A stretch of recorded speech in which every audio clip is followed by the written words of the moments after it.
Hi guys, in today's video I'm gonna show you how to turn on and turn off your camera in Zoom meetings. And trust me, it's very easy and simple. Just make sure you watch this video all the way till the end to learn how. So first, let's start a Zoom meeting from here. Let's open Zoom, new meeting. And I actually turned off my camera because it's a little bit messy here, so I don't want to show my room and my face. But how to turn on your camera and turn off it again. As you can see on your bottom side of your screen, you have this symbol here of a camera. So when you click it once, it will start your video. I mean, you will turn on the camera.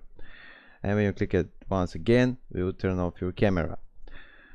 It's the same with the microphone. When you click it once, it will turn off your microphone, and when you click it once again, it will turn on again your microphone.